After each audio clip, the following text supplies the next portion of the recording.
what inspired you to form stand-up comedy? Oh man, that's a good question. I mean, I feel like a lot of people get that question all the time, and they're like, "Oh, I had this, I had that." Really, I mean, I've just been a big fan since I was a wee lad, and really, yeah, just been inspired by watching the greats like like when I was a kid, I was really big in like Gabriel Iglesias and stuff, and then I would sometimes stay up late and watch like the Comedy Central presents, and that's how I would like found like Anthony Jeselnik, Joey Diaz, Patrice O'Neill when I was like 12 years old. I should not have been listening to those guys. But really, I think what really inspired me the most was so I was at a funeral for my good friend's mother who passed away like 10 years ago, and I've never been afraid of public speaking. I used to do theater. I was never afraid of any of that either. But eulogies are sad. Everyone's like, oh, they're saying really nice things about this woman who we all loved, but everyone's crying. I figure, you know what, I want to bring it up a notch. I want to tell some funny stories about this person who I cared for deeply, and I did. Yeah, I just made an entire Catholic chapel bust out laughing. I dropped the F-bomb 3 times. And I said, sorry, God. But I knew my friend's mom would definitely she would have appreciated that for sure. Heck yeah, dude. Yeah, Awesome. And let's see here. What was it feeling like when you first performed stand-up? It's terrifying. I mean, I had that thing in my head where I'm like, because, like I said, I did the eulogy thing, and I wouldn't consider that stand-up, because I didn't really do an open mic maybe 4 or 5 years after that happened. And because I grew up in Ocala, which at the time Ocala didn't really have much of a comedy scene, actually known at all, but now they do. Shout out to Brick City Comedy. But really, yeah, when I moved down to the Tampa Clearwater area, I wanted to try it out. And so when I did my first open mic, it wasn't like a regular list where you just sign up and then it's like, oh yeah, you can sign up third, fourth, fifth, whatever. But no, it was like a random slot where I wanted to go like fourth or fifth, but I ended up going like 30th. And like no one was there, and I'm trying to tell like all these like stupid jokes I would just rehearse with my fiance, and yeah, it was bad.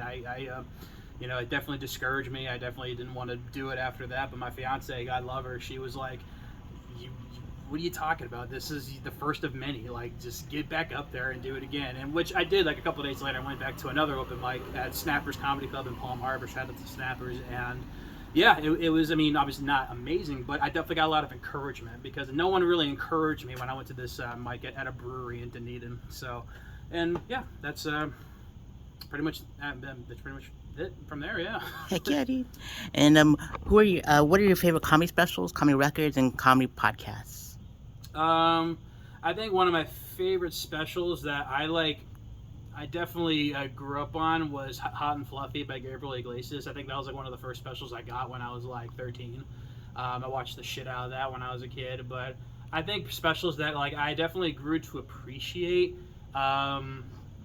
Weapons of Mass Destruction by Robin Williams was always a really good one as well, because me growing up being a millennial, I didn't realize Robin Williams was a stand-up at the time, and then when I realized he did, I watched the crap out of his special as well too.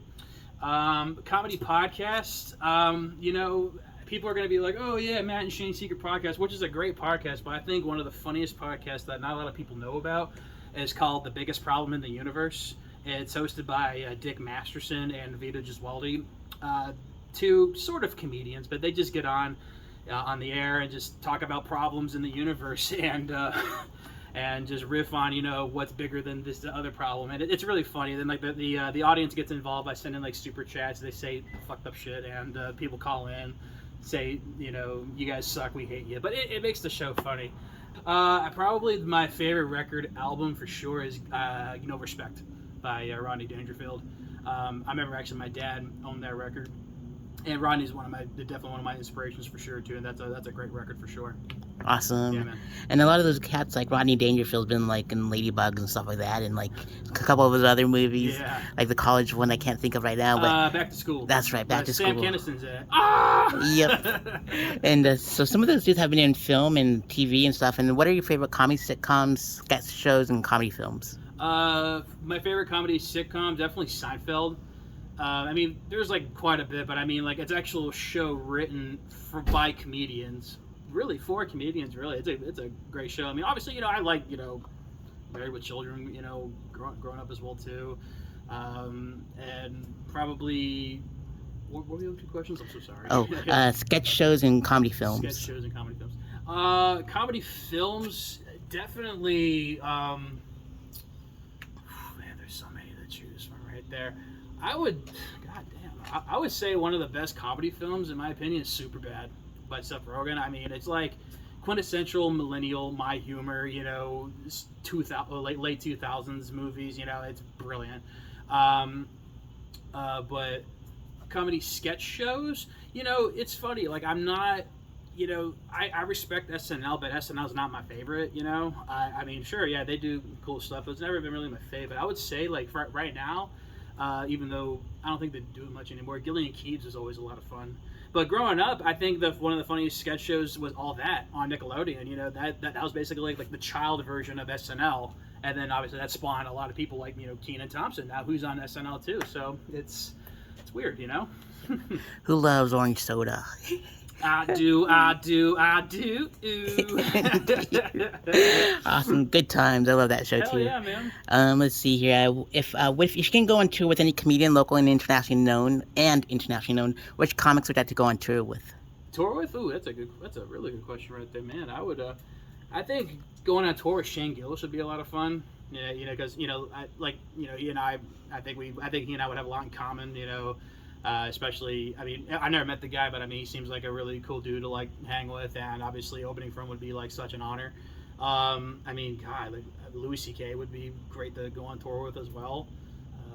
I mean, do that to be alive, or I kind of say like, oh yeah, let's choose a dead one as well too. Oh yeah, bring him back for the dead, and then do a tour with them as well. I mean, like I would say, George Carlin would be another great one as well too, or Rodney, of course. Hell, even touring with the Three Stooges would be amazing as well. I have to get my ass kicked by them, but why not? Indeed, for sure. And if you can get roasted by 5 comics dead or alive, which comics would you like to get roasted Oh by? my God, Don Rickles is one of them. Um, Patrice O'Neill would be another. God, will be another good one. Norm Macdonald. I think Norm would be a really funny guy to roast as well too. I would tour with him as well. Right. God love you, Norm. Uh, will be another good one. I think Lenny Bruce would be pretty harsh as well too. He'd probably just say I'm a fat pile of shit for like 30 minutes, but whatever, it'd be funny. So that's 3, 4. One more. That's oh man, who would be a good one to be? Cat Williams. I think Cat Williams would be another harsh one as well too. So yeah, Rickles, Cat Williams, Lenny Bruce, Patrice O'Neill. Oh, I didn't. Oh, I'm on 4. I gotta do one more. Oh man, who would be a really good? Who would be a really good guy to get roasted by? Sareth Nay. Works for me. He's so sweet, though. He's such a sweetheart. Indeed. Oh man, I love Lenny Bruce's book, How to Talk Dirty and Influence People. Yes, Oh, exactly. such a good book. Oh, brilliant, brilliant. And if you can, where do you see your comedy during the next 5 years? Good question. I mean, I'm about to hit my 5 year very soon, so I mean, don't know, man. Like, I feel like a lot of people have like different goals. I mean, some people are like, oh yeah, I want to make it out to Austin. Oh, I want to go to LA. I want to go to New York. Honestly, dude, I just want to keep getting better and better. I mean, sure, like it'd be cool, like if I started like headlining more in the next 5 years, or traveling more of the country doing comedy as well. But I feel like next 5 years, I just want to just stay humble as I can, and network with great people like you, Sareth, and other great people like who we just were on the show with tonight as well. But yeah, I mean, like I said, just I feel like the sky's the limit. I you know.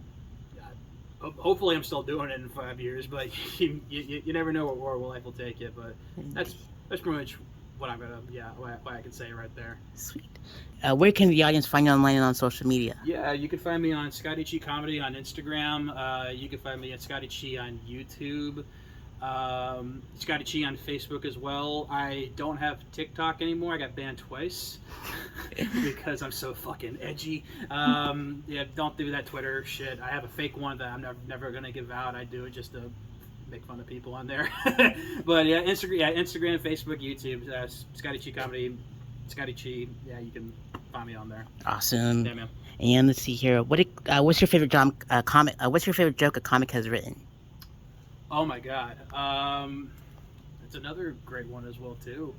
Um, I have to go with Norm on this one right there. I because this one hits back too. So I had an aunt. You know, I love her very much. She passed away a couple of years ago, but she always used to give me and my siblings and my cousins lottery tickets for like a birthday or something. And Norm's joke, oh yeah, I don't. Hey, I'll do a Norm impression. Hey, yeah, you know, I don't like when people give me a lottery ticket for my birthday. Yeah, thanks. It's nothing. It's so brilliant. It hits home, but because obviously I know they're thinking of us, of course. But Jesus Christ, if you're gonna do a lottery ticket, get like $20 or $30 ones. At least that way we can win at least like $5 or $10 out of them, you know. For sure. Oh my God. Awesome. Yeah, man. What experience would you like your audience to take with them after a set is over? Oh man, I don't know. It's just I hope I never see this guy ever again. I'm just kidding. Now I don't know, man. I mean, that's another good question too, because I mean, I would like for people to, see my stuff or even your stuff and other friends' stuff as well too that are very funny, and I want them to spread the word and say like, hey, look, like we're in Palm Coast right now. It's like, obviously who would think, doing having a comedy club in Palm Coast could, bring such, awesome comedians and awesome audiences as well. So I mean, I just would like them to, for them keep spreading the word and saying like, Sareth was fucking amazing, Scotty Chi was amazing, Chad Zumock was amazing, Rob Ford was amazing. It's just like, yeah, I would like for that to happen, so that way, they can catch ear. And then not only, obviously benefiting for us if we do shows, especially all around this coast, but they can still know that great comedians come to the Christie B Comedy Club in Palm Coast or anywhere, for example, For So, sure. yeah, that's how I want to see it as. Hi, my name is Scotty Chi. I'm a comedian up in the Jacksonville area. You can catch me on cutiepie.com with my interview with Sareth.